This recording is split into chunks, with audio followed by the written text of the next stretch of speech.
un des gros clichés, entre guillemets, qui circulent sur les personnes handicapées, c'est justement qu'elles n'ont pas de sexualité et qu'elles sont des êtres asexués, quoi. C'est vraiment cette idée, en fait, du corps. En fait, je trouve que ça rejoint aussi l'idée de... Enfin, c'est comme si les personnes handicapées ne devenaient jamais adultes. Il y a cette infantilisation et ça se retrouve aussi dans l'accès à la sexualité, quoi. Et donc, c'est les personnes handicapées, elles ne deviennent jamais adultes. Ça reste des enfants, donc elles ne peuvent pas décider pour elles, tout ça, tout ça. Mais elles ont aussi pas accès à la sexualité, du coup. Et du coup, leur corps, en fait, c'est vraiment un corps... Enfin, comment dire, un corps objet, quoi. C'est juste le corps qu'on habille, qu'on lave, qu'on déplace. Mais voilà, c'est pas vraiment un corps animé. En tout cas, pas animé de désir.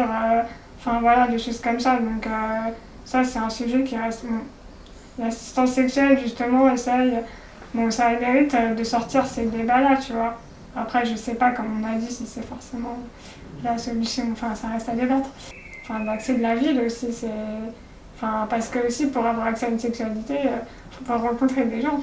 Donc, c'est aussi un gros problème, je pense que... C'est pour ça que des fois, l'assistance sexuelle, ça me fait un bon... C'est vrai que ça peut être une solution rapide, on va dire, à certains problèmes, mais je trouve que quand même, une des bases de tout ça, ça devrait quand même être la possibilité de rencontrer des gens, quoi. Parce que si tu rencontres personne, c'est sûr que tu n'auras pas de vie sexuelle, quoi. Donc, déjà, pouvoir aller, voilà, dans les cafés, dans les lieux de sociabilité, comme on dit. Donc, c'est déjà, je pense, un minimum. Parce que bon, après, voilà, rencontrer des gens, aussi avoir la possibilité d'avoir une vie sociale et sexuelle, comme tout à chacun aussi, de pouvoir avoir le choix voilà, de sortir, de draguer, de se faire draguer, voilà, de rencontrer.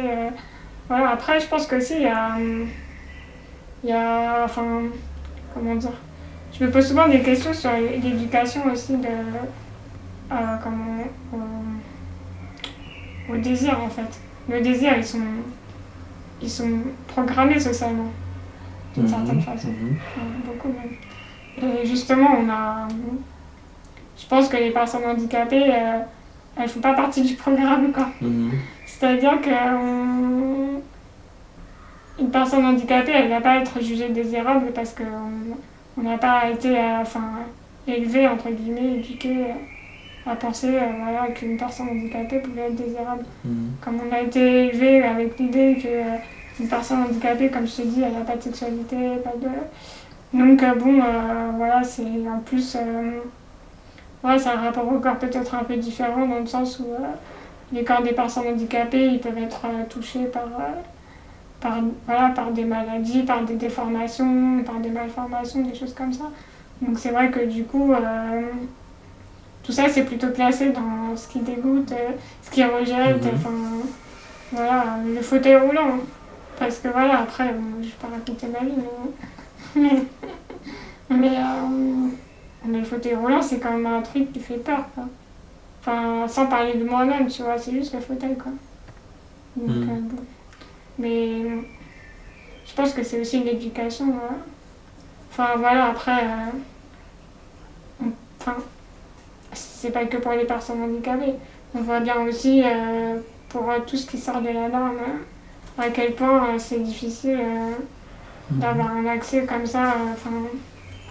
Dès que t'es pas normal, entre guillemets, bah, t'es rejeté, quoi. Donc, ça vaut aussi pour le désir, l'amour ou la sexualité.